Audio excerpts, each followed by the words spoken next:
hanya ada padamu. Khalik alam yang setia, pohon suka yang teguh, terangmu menembuskan hati, mengenyangkan awan gelap. Yang mencari mendapatkan, dalam Engkau terang terang. Cakrawala membunyikan, hormat matamu Yahud. Bintang-bintang sekalian membesarkan namamu. Unggasmu bersukaria dengan bunga di lembah. Laut dan sungai turut diam, ramai-ramai soraknya.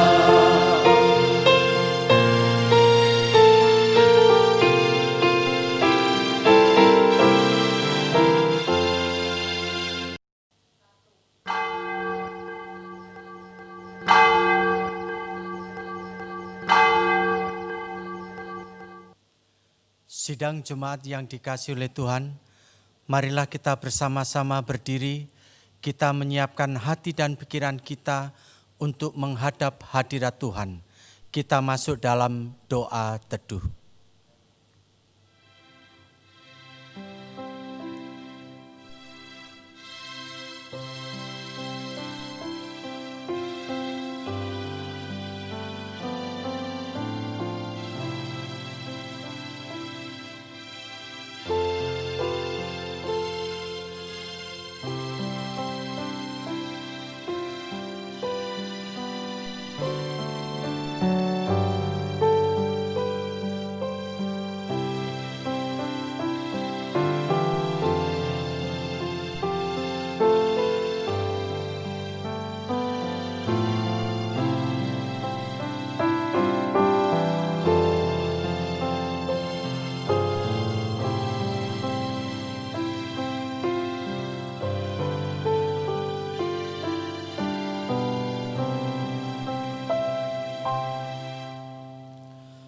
Pertolongan kepada kita adalah di dalam nama Tuhan yang menciptakan langit dan bumi.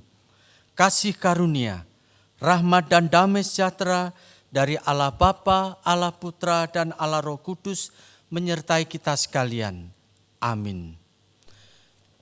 Dengan tetap berdiri, marilah kita bersama-sama datang menghadap hadirat Tuhan.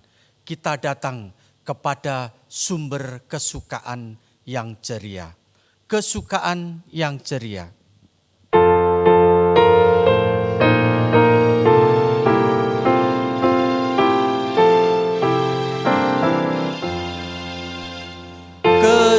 Kesukaan yang ceria hanya ada padamu. Khalik alam yang setia, pohon suka yang teguh, terangmu menembuskan hati, mengenyangkan awan gelap. Yang mencari mendapatkan, dalam Engkau terang terang.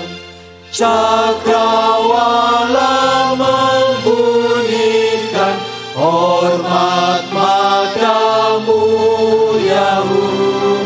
Bintang-bintang sekalian membesarkan namamu. Unggasmu bersukaria dengan bunga di lembah. Laut dan sungai turut diam, ramai-ramai soraknya.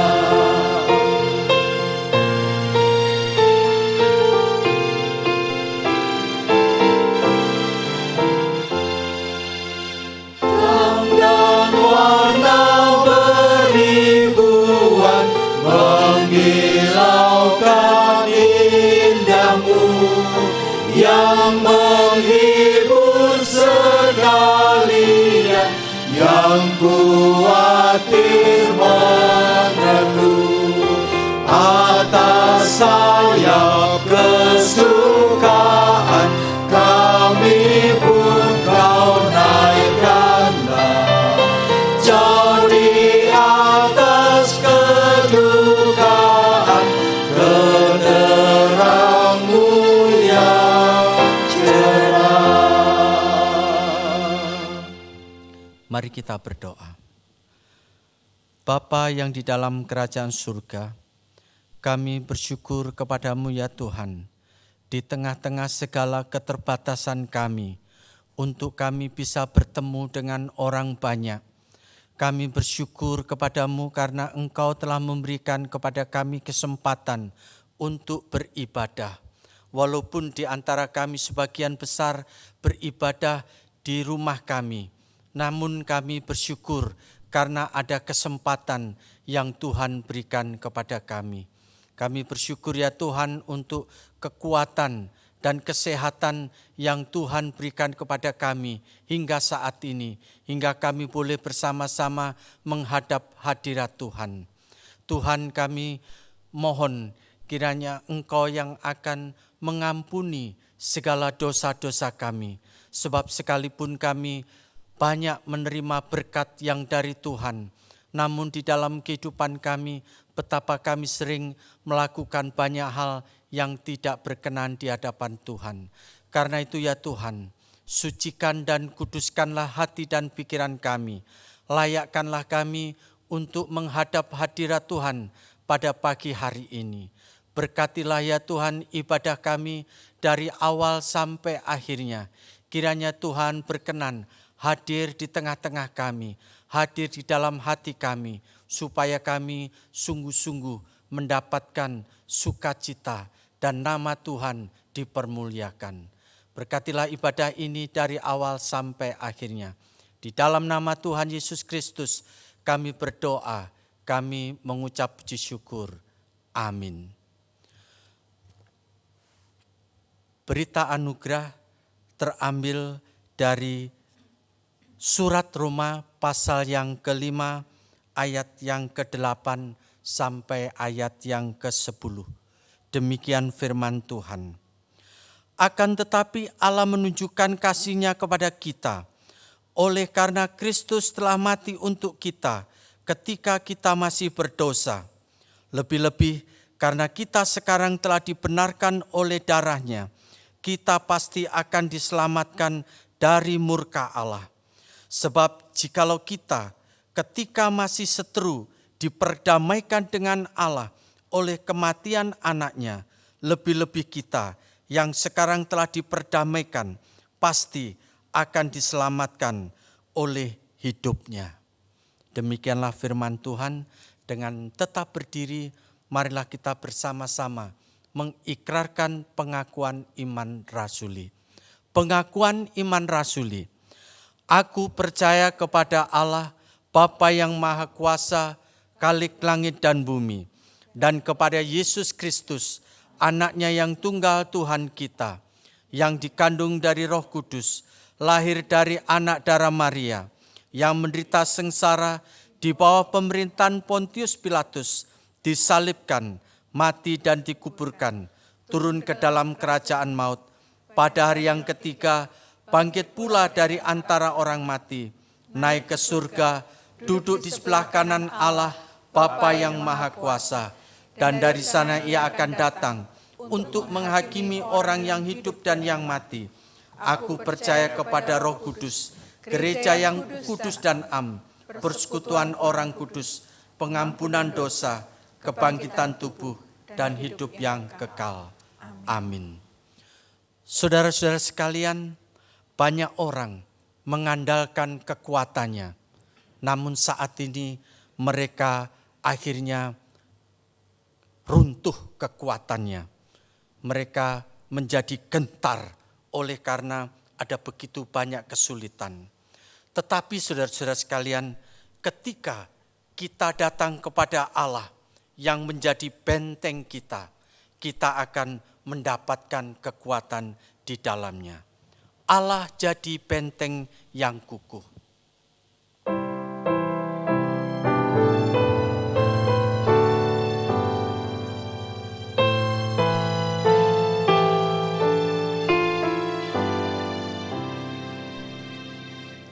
Allah jadi benteng kukuh, perlindunganku yang teguh.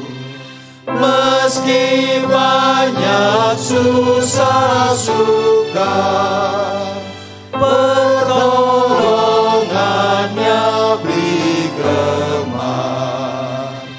Meski musuh singgah, senjatanya lengkap, menyusahkan kita dengan tipu daya.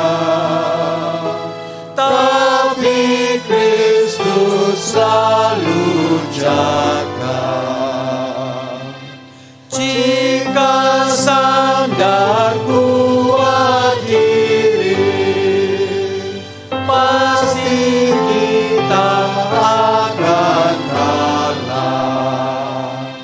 Barisan kita dipimpin, ulu balang dari Allah. Bertanyakah engkau, siapakah Dia? Yesuslah namanya, dan tetap adanya. Ialah pemimpin kita.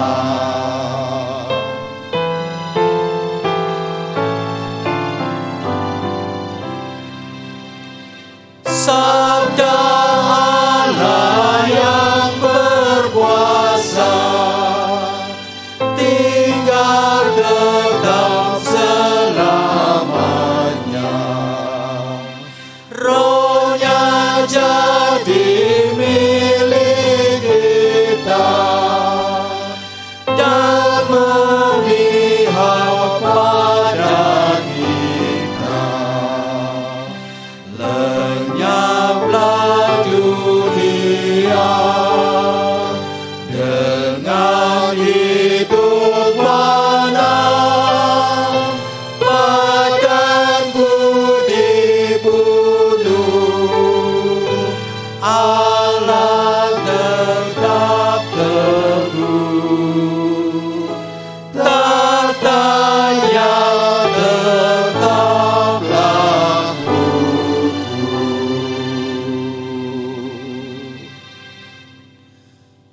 Saudara-saudara sekalian, kita akan bersama-sama menyiapkan hati kita untuk mendengarkan firman Tuhan. Karena itu, marilah kita bersama-sama menaikkan pujian, ingat akan nama Yesus.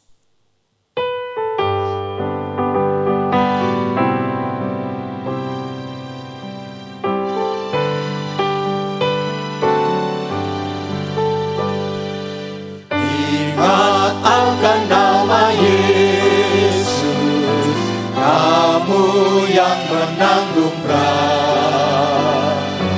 Nama itu beri kekuatan bagi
jiwaku. Dia selalu beri penghiburan, ku mau puji nama-Mu. Indahlah namanya, perlindungan yang teguh. Indahlah namanya,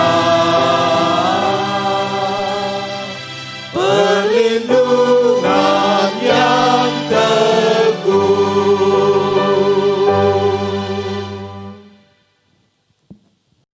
Terima kasih Tuhan, Shalom, salam sejahtera untuk kita sekalian. Mari kita akan bersama-sama merenungkan firman Tuhan. Mari kita berdoa terlebih dahulu. Mari kita berdoa. Bapa di surga, terima kasih oleh karena hari ini kami boleh kembali beribadah. Sekalipun dengan keadaan situasi COVID ini, kami bersyukur karena kami tahu bahwa Tuhan menyertai kami dan tetap menyertai kami.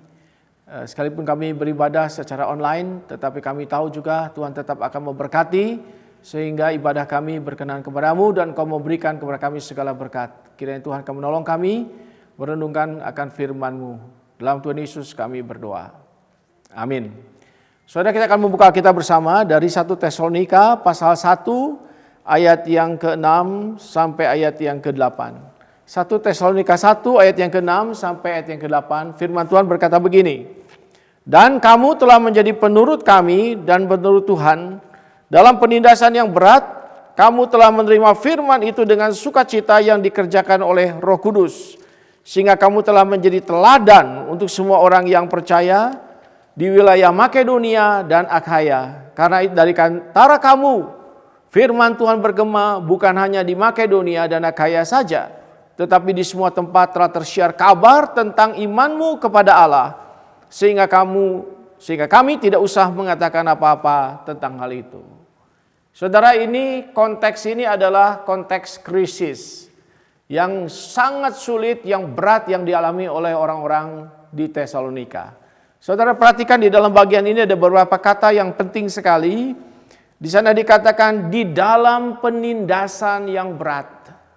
Jadi konteks krisis itu dialami oleh orang-orang Tesalonika adalah penindasan. Dan bukan cuma penindasan, dikatakan penindasan yang berat. Kata lain yang muncul di bagian ini adalah bahwa mereka bisa menjadi saksi iman yang luar biasa, dikatakan sehingga kamu menjadi teladan. Menjadi contoh iman, dikatakan bukan cuma di wilayah yang kecil di area sana, tetapi sampai kemana-mana. Dikatakan di wilayah Makedonia dan Akhaya. Nah, saudara kasih Tuhan, ketika saudara menghadapi krisis, coba kita pikirkan apakah krisis selalu menghentikan dan mematikan? Ternyata tidak begitu, saudara sekalian. Ternyata krisis itu tidak selalu berdampak negatif kepada semua orang. Dan tidak selalu menghentikan orang-orang. Dan juga bahkan tidak selalu mematikan. Buktinya adalah kita menemukan di dalam kehidupan jemaat orang-orang Tesalonika, di tengah-tengah krisis penindasan yang sangat berat dikatakan, mereka bisa survive, mereka bisa bertahan, dan bahkan mereka bisa berhasil menjadi saksi. Maka dikatakan bahwa krisis itu sebenarnya hanya akan menimpa sebagian orang. Tetapi sebagian juga melihat krisis dengan cara yang berbeda. Masih banyak orang yang bertahan bahkan berhasil di tengah-tengah krisis ini. Saya mendengar dari kalangan bisnismen di tengah-tengah kesulitan ekonomi, global ekonomi hari ini. Ternyata masih banyak juga orang yang bisa berhasil memanfaatkan begitu banyak hal yang terjadi. Dan saya juga mendengar ketika ditanya kepada beberapa rekan, bagaimana usahamu, pekerjaanmu, bisnismu? Ada yang berkata ya masih jalan, ada yang berkata lumayan, ada yang mengatakan puji Tuhan, saya menemukan sesuatu yang baru di tengah-tengah situasi ini. Jadi sebenarnya krisis itu tidak harus menghentikan dan tidak harus mematikan. Mari kita lihat di dalam Alkitab. Kembali ke firman Tuhan ini ada beberapa hal yang saya ingin angkat untuk kita sekalian. Pertama adalah kita mesti percaya bahwa sebenarnya krisis itu tidak selalu mematikan, tidak selalu menghentikan. Saya dan saudara lihat sekali lagi. Di dalam masa-masa krisis ini di Tesalonika, Mereka menerima firman Tuhan itu sangat tidak gampang. Situasinya sangat sulit. Tidak seperti kita mungkin hari ini menerima firman di dalam waktu-waktu tertentu dengan sangat gampang sekali. Kita punya media, kita punya banyak channel, kita punya banyak resources untuk menerima firman. Tetapi bagi orang Tesalonika untuk menerima firman saja itu mengandung konteks situasi yang sangat tidak gampang. Mereka menerima firman di tengah-tengah penindasan yang berat. Artinya secara waktu, secara situasi, secara kondisi bukan sesuatu yang gampang. Tapi itu tidak membuat mereka menyerah. Itu tidak membuat mereka itu berhenti. Dan saudara menemukan juga di dalam seluruh kisah Alkitab Perjanjian Baru, khususnya kita menemukan kapan sih orang-orang percaya itu mengalami hal yang gampang, jalanannya lurus, lancar, kapan sih? Tidak ada yang terus-menerus seperti itu. Selalu mereka dalam keadaan yang krisis, selalu dalam keadaan yang tidak gampang. Jadi krisis bukan sesuatu yang baru di dalam Alkitab. Krisis adalah memang menjadi makanan daripada orang-orang percaya. Di Perjanjian Lama, umat Tuhan apa yang terjadi? Dihajar, ditindas, dijadikan budak, dibuang bahkan. Di Perjanjian Baru, kita menemukan hal yang sama. Rasul Paulus yang menuliskan surat ini, apa yang dialami? Dia ditindas, dia dihajar, disesah, dibuang, dipenjarakan, dan seterusnya. Jadi krisis bukan sesuatu yang terlalu asing. Krisis adalah, tadi saya katakan tanda kutip makanan daripada orang-orang percaya di sepanjang zaman. Mereka dihantam, banyak hal yang luar biasa sulit. Tetapi mereka itu survive dan tetap berkembang. Jemaat Tesalonika mengalami yang sama. Ketika mereka menjalani setelah mereka dengar firman, kehidupan tidak mudah. Kehidupan tetap menjadi sesuatu challenge, tantangan yang tidak berhenti, yang datang terus-menerus kepada mereka. Dan itu sebenarnya intisari daripada kehidupan iman mereka. Jadi kita tidak boleh selalu melihat krisis sebagai sesuatu yang menghentikan atau mematikan. Orang-orang itu di Alkitab, itu adalah orang-orang yang meloloskan diri dari krisis. Dan kalau saudara membaca di dalam Ibrani 11, seluruh tokoh-tokoh iman itu. Jadi kalau kita membaca, jangan sekedar membaca nama-namanya, orang-orang ini orang hebat, orang yang luar biasa. Tapi perhatikan juga konteks di mana mereka mengeksersis iman mereka. Konteksnya sangat tidak mudah. Dari zaman Nuh, apakah mudah? Ditantang oleh situasi, ditantang oleh sekeliling. Daniel, apakah mudah buat Daniel? Sama saja, betapa susahnya. Yusuf, saya lari ke Perjanjian Baru, juga sama seperti itu. Para rasul, apakah mudah buat mereka? Mereka selalu ada dalam keadaan krisis, di tengah-tengah krisis. Tetapi mereka bukan orang yang menyerah dan mereka itu tidak percaya bahwa krisis akan menghantam lalu menghentikan mereka. Ketika orang-orang percaya di Kisah Rasul dikepung, apa yang menjadi doa mereka?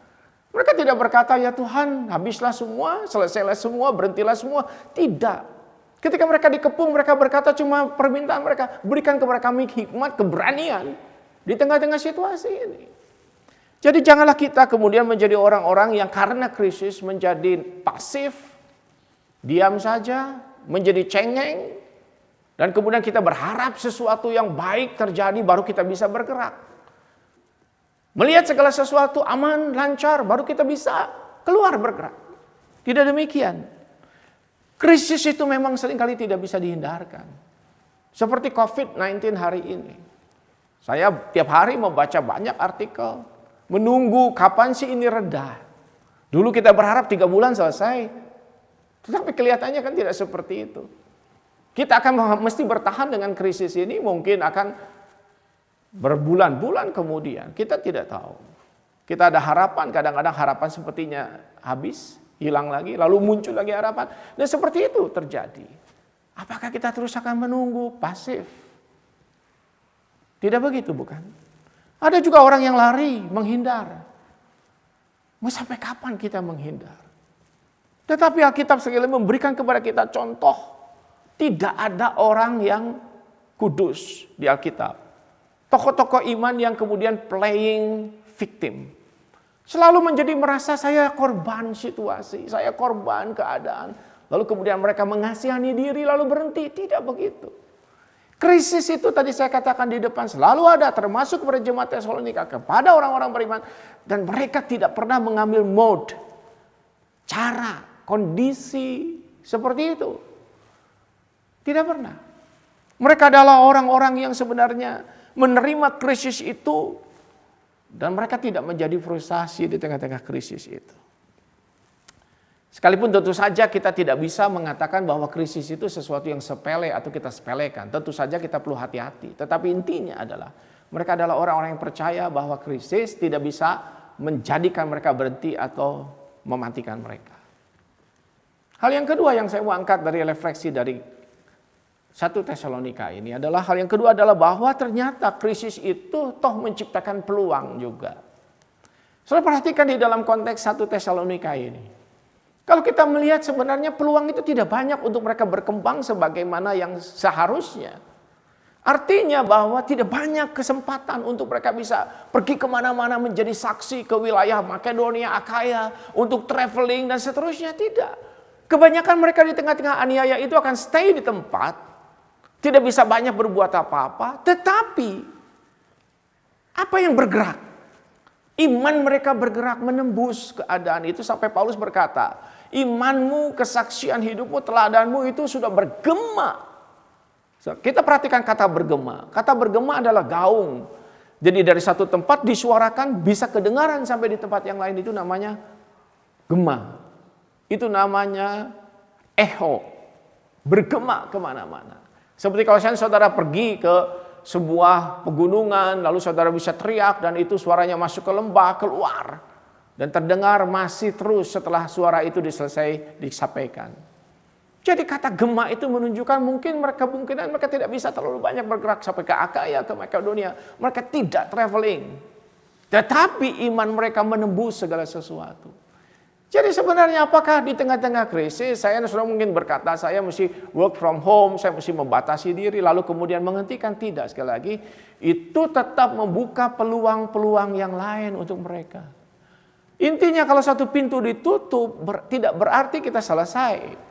Karena masih ada pintu lain yang Tuhan bisa bukakan.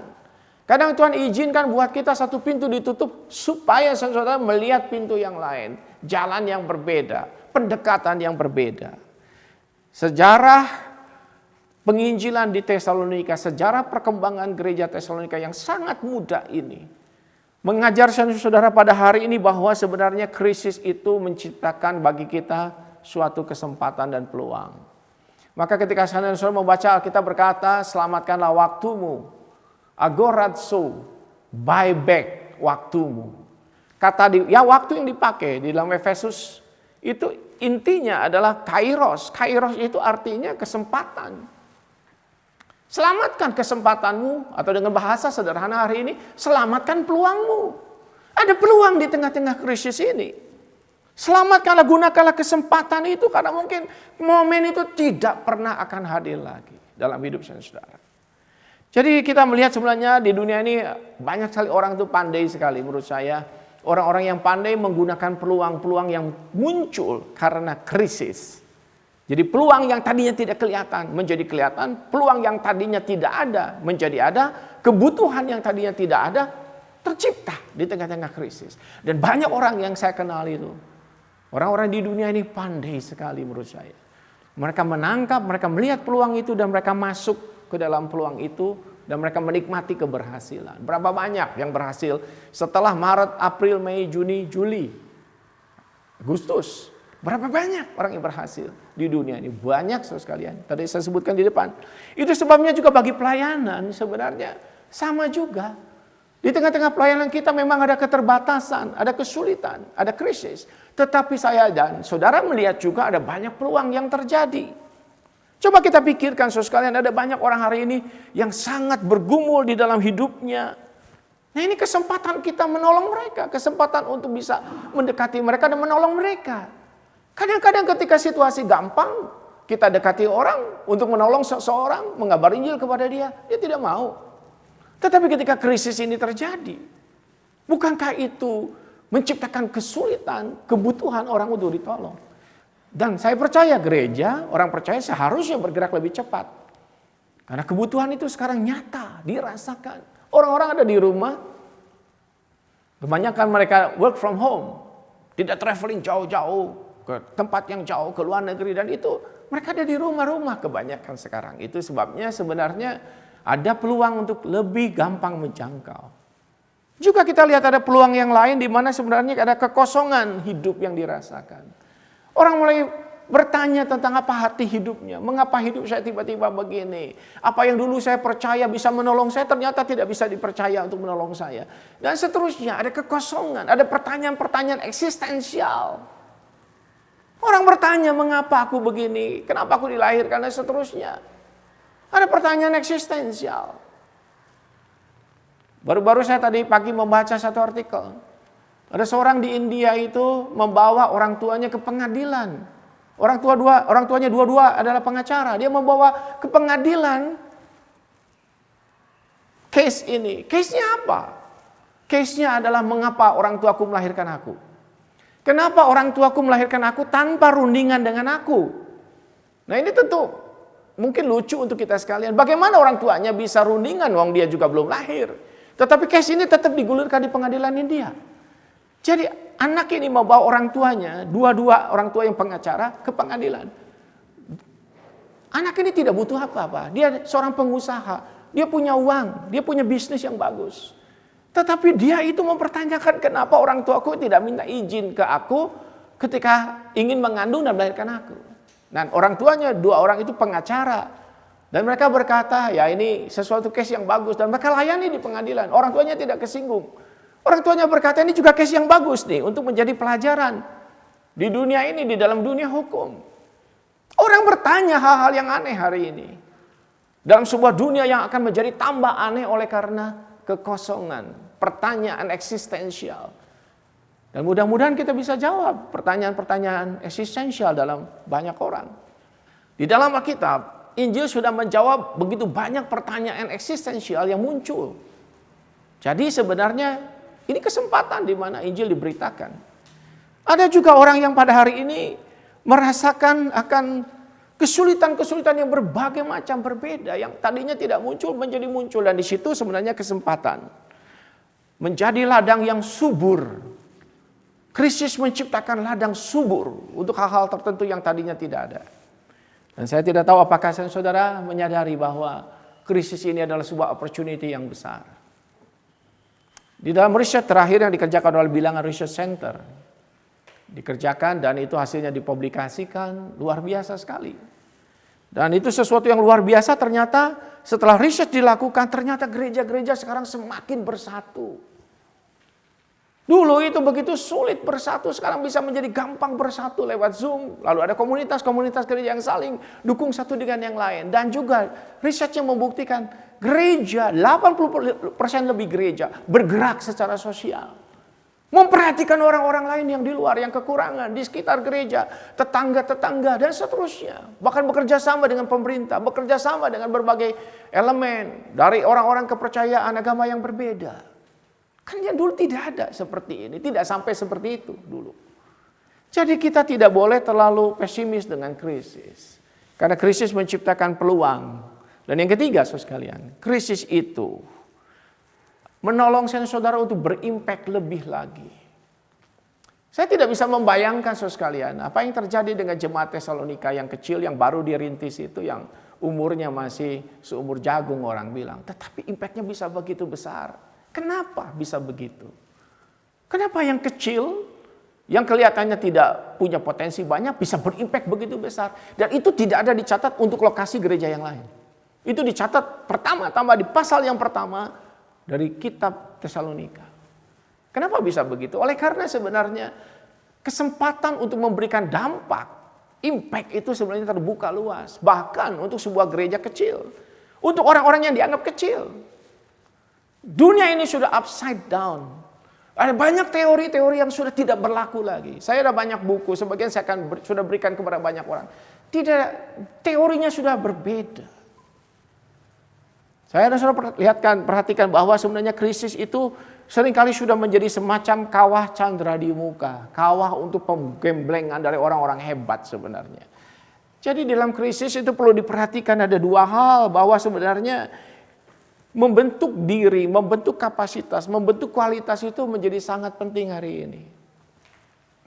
Orang-orang yang berkualitas muncul. Kemarin saya bicara dengan satu orang yang berkata, Pak, tahu tidak? Krisis ini menolong kita mengerti. Dia adalah bos satu perusahaan. Dia berkata, krisis ini menolong saya mengerti. Middle management, saya kondisinya seperti apa. Saya bisa melihat sekarang manajer-manajer mana yang saya bisa andalkan dan mana yang tidak bisa saya andalkan. Krisis itu menunjukkan betapa pentingnya kualitas. Dan kualitas itu menentukan. Dan kita menemukan di tengah-tengah krisis baru kita sadar ini kita nggak tahu, ini kita nggak bisa, ini kita nggak siap. Kita betul-betul tidak punya readiness untuk bisa mengatasi akan krisis. Kita juga baru sadar ternyata kita punya readiness to change untuk berubah pun betapa susahnya. Itu sebabnya kenapa challenge ini menjadi sangat penting kalau kita temanya adalah ingin berdampak. Kalau ingin berdampak, yang penting adalah kualitasnya. Orang akan mensortir kualitas itu. Gereja-gereja yang mana yang bagus, orang lari ke situ. Dalam ibadah online, orang lari ke gereja-gereja bagus. Dan hari ini tidak ada lagi tradisionalisme di mana kita akan terus menjaga anggota-anggota gereja. Harus ini ya, harus setia ya, karena dibesuk ya setia ya. Tidak begitu. Semua orang punya kebebasan hari ini. Dia bisa ikut kebaktian 1, 2, 3. Ada yang 5 kebaktian di setiap hari Minggu. Gereja ini, gereja sana, gereja mana. Dan itu tergantung apa? Kualitas. Kualitas ibadah, kualitas rekaman, kualitas lagu, kualitas khotbah, dan seterusnya. Jadi itu penting sekali. Yang pertama tadi, di tengah krisis kita perlu kembangkan diri kita untuk lebih berdampak. Hal lain yang bisa dilakukan untuk berdampak adalah usaha. Tindakan. Kalau kita membaca gereja Tesalonika luar biasanya apa? Potensi mereka kecil, mereka baru, mereka itu masih muda. Tetapi Alkitab mengatakan mereka melakukan.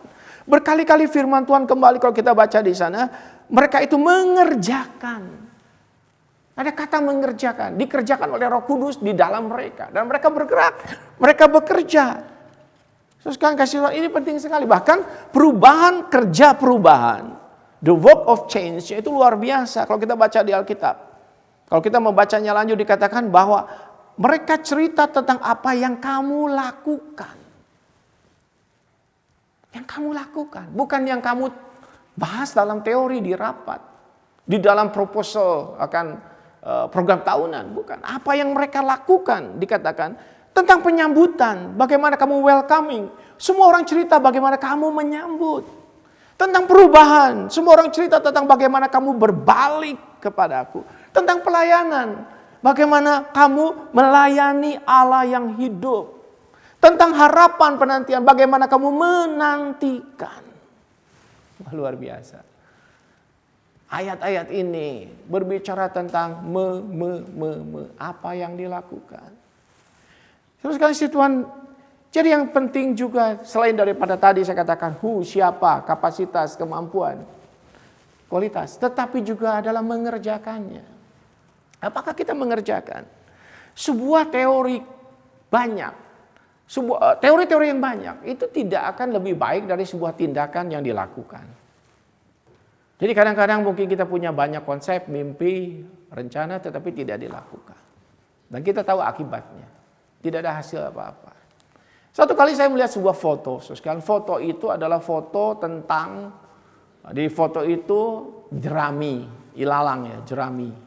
Yang ternyata menembus tiang listrik yang terbuat dari kayu yang besar di Amerika. Bagaimana bisa ilalang, jerami, rumput, itu bisa menembus akan kayu tiang listrik yang diambil dari kayu yang kokoh dan kuat. Tembus. Itu sebuah foto yang luar biasa. Dan ternyata tembus kenapa? Karena badai. Ada badai yang terupanya luar biasa. Dan mencabut ilalang itu dari tanah. Dan itu membawa ilalang itu naik ke atas. Dan oleh karena tenaga angin, badai. Itu ilalang menembus akan tiang listrik itu. Saya juga tahu, pernah lihat satu orang sedang mengerjakan pembangunan rumahnya dan memotong keramik yang tebal. Ya. Granit bukan keramik. Tapi bagaimana granit itu dipotong? Dipotong dengan satu mesin bor, sama mesin potong yang ternyata bukan dibuat dari baja. Granit itu dipotong oleh air. Iya betul, air, saudara sekalian. Kenapa bisa? Karena tekanan yang hebat. Airnya itu keluar, difokuskan kepada hal tertentu dan itu dipakai memotong granit tanpa granit itu pecah, memecahkan pecahan-pecahan keluar. Granit itu lurus dan bagus dengan dengan pemotong yang mengeluarkan air. Air itu tidak keras, air itu tidak tajam. Tapi dengan kekuatan tertentu dia bisa memotong granit yang tebal. Jerami itu tidak keras, dia tidak tajam. Tapi dia bisa menembus satu tiang yang kuat dan kokoh. Kenapa? Karena ada power di belakang itu.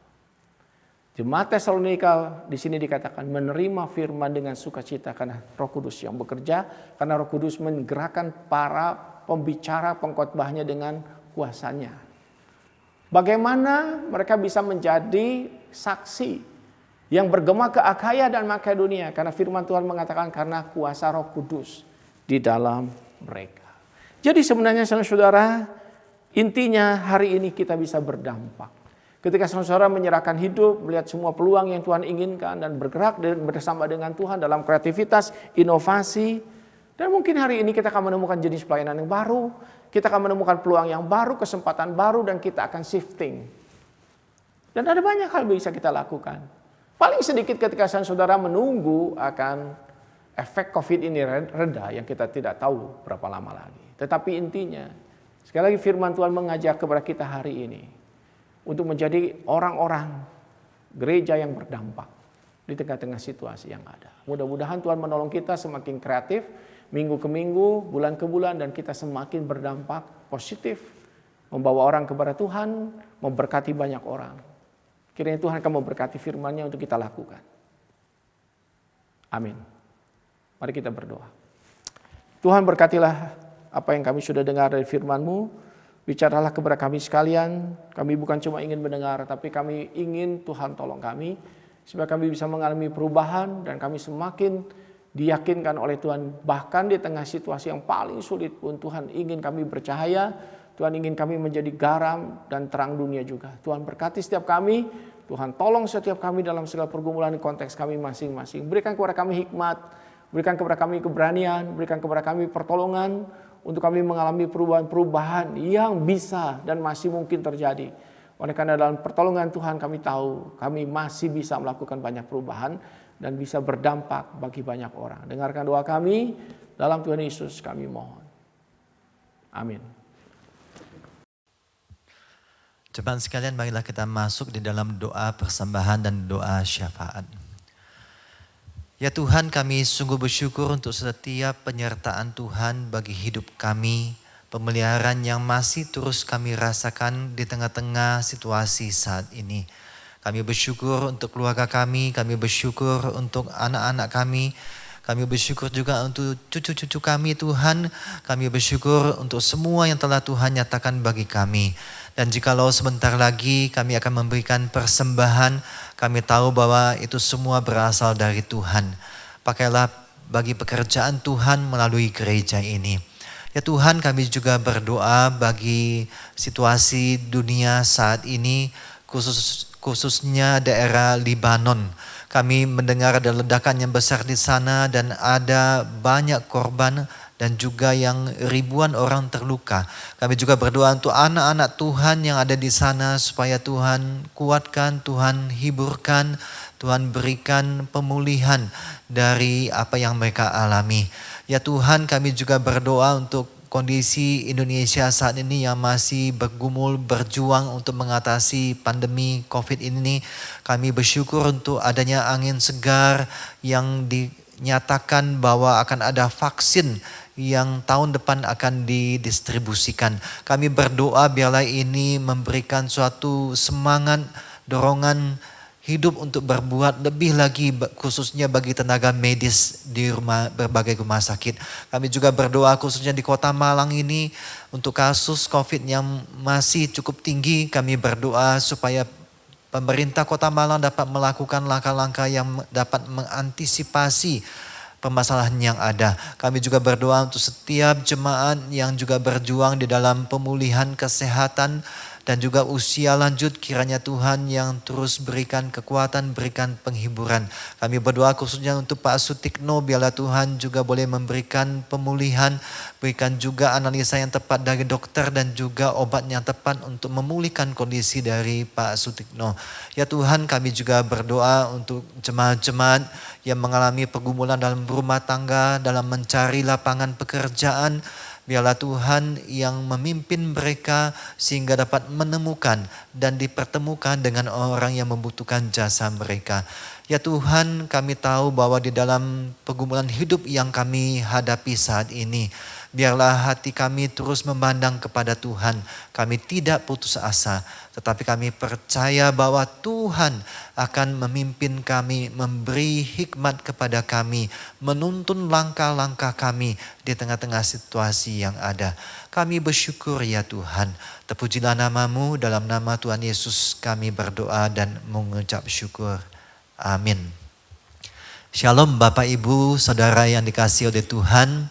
Kita bersyukur kalau pagi hari ini kita boleh bersama-sama beribadah kepada Tuhan. Sekalipun melalui online atau melalui tayangan di Malang TV. Dan biarlah setiap kita semakin diperteguhkan iman kita di tengah-tengah situasi ini. Kita masih bisa memberikan dampak di tengah-tengah lingkungan kita. Baik, terima kasih untuk pelayanan Pendeta Agus Gunawan dan juga kepada semua pelayan ibadah sound system multimedia yang bekerja sama dengan baik sehingga kita boleh bersama-sama beribadah pada pagi hari ini. Selanjutnya bagi Bapak Ibu yang ingin memberikan persembahan bisa melalui via transfer ataupun melalui scan di QR Code seperti yang ada di layar. Biarlah kita boleh memberikan persembahan bagi pekerjaan Tuhan, baik itu persembahan rutin maupun persembahan persepuluhan. Baik jemaat sekalian, berkaitan dengan kasus di Kota Malang, kasus COVID-19 yang masih cukup tinggi. Marilah kita sama-sama menjaga kesehatan kita, memperhatikan protokol kebersihan kita ketika pulang ke rumah. Dan terutama kita boleh terus menjaga hati kita supaya tetap terpaut kepada Tuhan, bersandar kepada Tuhan. Baik, kita akan mengakhiri ibadah kita. Saya undang kita semua untuk berdiri dan kita naikkan pujian doksologi.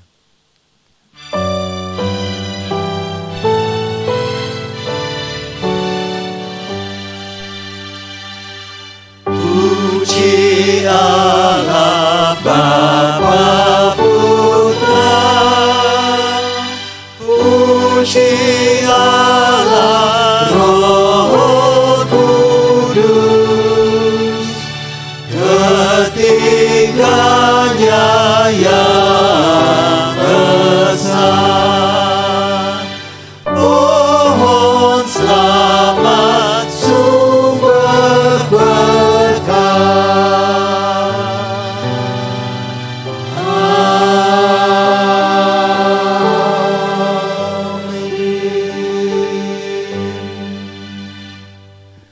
Jemaat yang dikasihi oleh Tuhan dan yang mengasihi Tuhan. Biarlah di tengah-tengah situasi saat ini, terang kita tetap bisa bersinar di sekeliling kita. Dan arahkanlah mata hati dan pikiranmu kepada Tuhan. Dan terimalah berkat dari Tuhan. Kasih sayang sempurna dari Allah Bapa, anugerah keselamatan dan pendamaian dari Tuhan Yesus Kristus, pertolongan, penghiburan, kekuatan dari Allah Roh Kudus menyertai saudara sekalian dari sekarang sampai Maranatha. Amin.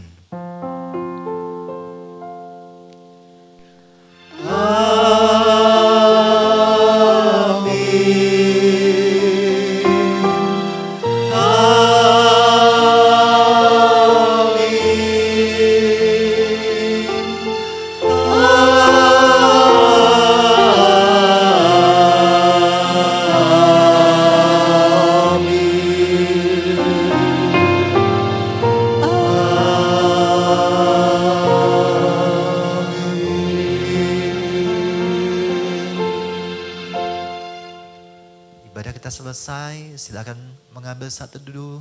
Tuhan Yesus memberkati kita sekalian. Amin.